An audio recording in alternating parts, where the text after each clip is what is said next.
Hey guys, Troubletcat here, recording for the Zombie Arcade. You're watching Meet the Weapon, and today we're taking a look at the AUG A3, the first skin I'll be looking at from the new Close Quarters DLC. This is a Conquest Assault game on Sharkey Peninsula, and man, this game was brutal. This was a real clusterfuck. You'll see. But before we get too much into talking about that, let's of course talk about the AUG in real life. So the Steyr AUG is an Austrian rifle designed by Steyr as a replacement for the FN Fell in the Austrian Army, and was adopted for that purpose in 1977. It's still in service as the standard assault rifle of the Austrian Army today, and it's used in a few other countries, including Australia and New Zealand, I think Ireland and Pakistan. A few other places use it. AUG stands for Army Universal Gewehr, which translates to Universal Army Rifle, which I guess makes sense. The Steyr AUG fires 5.56 by 45mm NATO rounds, so same as the M16 and all those other, most of the assault rifles in the game, from a 20-inch barrel at a rate of around 700 rounds per minute, with an effective range of 300 meters and a maximum range of about 2.5 kilometers. The weapon's in a bullpup configuration, so like the F2000, KH2002, all those guns, the action is behind the grip. And like some, but not all of those rifles, it's ambidextrous, so the bolt can be changed to eject shells from either side of the rifle as needed. It can be fired in semi-automatic or fully automatic fire modes, but interestingly, it does this not by having a fire selector like most weapons, but it has a progressive trigger, so if you pull the trigger halfway, you'll get semi-automatic fire, and if you pull it all the way back, you'll get fully automatic fire. Some, but not all, versions of the rifle feature an automatic lockout, or ALO, which prevents the trigger from being pulled back past the semi-automatic position when it's engaged, so that you don't accidentally spray your load everywhere in the heat of battle, I guess. The rifle is generally issued with a Swarovski sight, which is a 1.5 times telescopic sight, which is fixed to the receiver in the AUG A1, but on later versions of the rifle it's removable, and you can replace it with a rail or what have you. On the AUG A3, in fact, there's just friggin' rails everywhere. There's a whole bunch of variants of this. There's the standard rifle version you see in the game. There's also carbines, LMGs, and civilian variants, including, of course, as I said, the AUG A3, which you see in Battlefield 3. Aside from some minor usability and reliability-oriented changes, primarily the A3 differs from... Larry, no. Larry, don't die! Come back, Larry! I want you to live! It's not your time! Go on without me. As I was saying, aside from some minor usability and reliability-oriented changes, primarily the AUG A3 differs from earlier versions of the rifle by, as I said, having Picatinny rails absolutely everywhere. So on the receiver and the AUG A1 and A2 have a foregrip, which is there's just a Picatinny rail there here. To allow you to fit a wide variety of standard attachments. The actual function of the rifle is essentially unchanged since the A1 in 1977. Sorry, and this is I really like this gun. It's a really, I've always been sort of a fan of this. It's a really recognizable weapon. I think it's I think it's a really cool weapon in the game. Actually, I really do like this gun in the game as well, which is nice. At first, I thought it was kind of overpowered. A look at the actual hard numbers sort of shows that it's actually numerically worse than the M16 in most ways. It's got a slower rate of fire, a longer reload time, and it's got a little bit less vertical accuracy, but vertical recoil, but a hell of a lot more horizontal recoil than the M16. So this one sort of bounces around quite a lot. This is a great gun to use the foregrip on, by the way. You'll see that in the upcoming videos. The only real advantage this has over the M16 is that it's got a better hipfire accuracy. It's worse in pretty much every other respect, or worse or equal with the M16A3. In pretty much every other respect. I think I prefer this to the A3, though. I find the lower rate of fire, it's a little bit slower, 100 rounds per minute less, makes it a little bit more controllable without being like any kind of major disadvantage. It's pretty accurate. I like the higher hipfire accuracy you get from the bullpup configuration. Yeah, I don't know. As I said, I initially felt like it was kind of overpowered. A look at the numbers just sort of shows that I guess it's just a gun that I'm really comfortable with.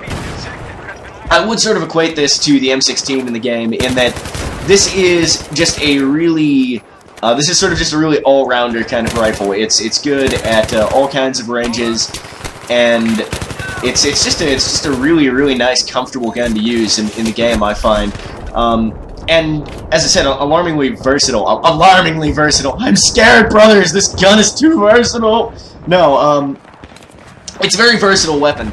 So you're gonna probably see at least 2 different attachment loadouts from this gun, because I tend to find with some weapons, what attachments I use has pretty much everything to do with the weapon itself. So you want to offset the weaknesses of the weapon, or capitalize on its strengths, or what have you. And then use the gun on maps that the gun is particularly good for. With the AUG, I tend to find that the attachments that I'll use will change based on the map, because the gun itself is so versatile, and I'm so comfortable with it. I tend to really like using this gun and just kind of changing up my attachments based on map. If I had to pick, you know, sort of my favorite assault rifle in the game now that Close Quarters is out, the AUG A3, it would be actually a toss-up between the AUG A3 and the Scar L, which is the other new assault rifle in Close Quarters. The Scar L is also really good. It's a little bit more specialized than the AUG in some ways. I'll talk about that, of course, in its own videos. But this is definitely up there with one of my favorite assault rifles in the game, if not my favorite assault rifle in the game. And it's a really easy one to unlock once you've got the Close Quarters DLC. You just need 30 assault rifle kills and 10 squad revives. So, you know, you can unlock this in like 2 maps, and be rocking out with your AUG out, which I highly recommend. I really do enjoy this gun in the game. But I guess the only downside I'd have for this gun in the game is that, as I said, the horizontal recoil, it can be a little bit unruly at times. It's not a huge deal, I guess, and as I said, it's a great gun with the foregrip on it especially. But yeah, it's not really a downside. It's still extremely controllable. Do that lower rate of fire. I'd say that the only real downside of this gun is that I don't like the iron sights on it very much. They don't quite do it for me. I don't know. You can't, especially at longer distances. I have a really hard time using these iron sights here. It's just hard to keep track of your targets, I find. I mean, it's not as bad as the FAMAS hole or the AN-94's iron sights, but they aren't too nice. But I mean, that's not a huge deal. You unlock the AUG after just 4 kills, and the AUG is a scope that I'm quite comfortable with, unless it's a really small map. And since it's got, you know, a good hip-fire accuracy, you can slap an AUG on there as soon as you unlock it, use that at longer ranges, and just hip-fire them if they're close to you, because of that decent hip-fire accuracy on this gun. It is a really big feature for somebody like me, who likes to hip-fire. So yeah, I mean, it's pretty fucking dope. Pretty dope. Pretty much covers the gun, I guess. This match that I'm in here was brutal. As you can tell, I'm running around a lot trying to get to these different points and stuff like that. I had a lot of fun with this game. My team ended up losing pretty badly, and I did sort of feel like at times I don't know, I felt like I was sort of having to run around, try and cap all the objectives myself and stuff like that. But in this case, you know, my last Meet the Weapon video, my SVD video number 2, I had a really bad team. I don't think that in this case my team was actually bad, though. I really don't. My team was, you know, I'm here with my buddies, with my squad mates. We're trying to hold B and then hold these guys off and then push up to another point. I felt like in this case, you know, my team was decent, but the other team just outplayed us. They were just better. I think it's a trap that people fall into sometimes when, you know, they lose a game pretty badly and they just say, "Oh, my team was shit." Sometimes your team is okay, but you just get outplayed. You can see here what I was talking about with the iron sights not being so great at these kinds of distances. It's really hard for me to kind of pick off these guys at this range. The gun has the accuracy to do it, no questions asked. But I just find the iron sights are a real pain to use on this gun. So yeah, guys, just, you know, try not to blame your teammates too much. I bitched a lot about, you know, bad teams in the last video, and I just want to I do my absolute best to try not to blame my teammates when we lose. Actually, you know, if I can at all avoid it. They're my buddies, you know, they're my brothers in arms, and most of the time they're trying. And in this game, they were trying in a way that was roughly correct. They were just failing. I mean, that, you know, that happens to the other guys. But just better. I mean, this was a rough match, but I enjoyed it. I enjoyed it quite severely. All these medkits, man. I don't know why I ended up pausing for a while there to throw down the medkit. Yeah, it's a pretty good gun up close with that good hip-fire accuracy. Apparently, not quite up to taking out an automatic shotgun. I don't know, guys. I guess most of the assault rifles aren't going to be able to do that. You're going to want, well, if you're my friend Fidel, man, you're going to want a 1911 in that kind of situation, 1911 handgun. Most other people, you just kind of want to try and stay away from the guys with USAS-12s if at all possible, unless you're also using a shotgun. You're just gonna die otherwise. I had to look at.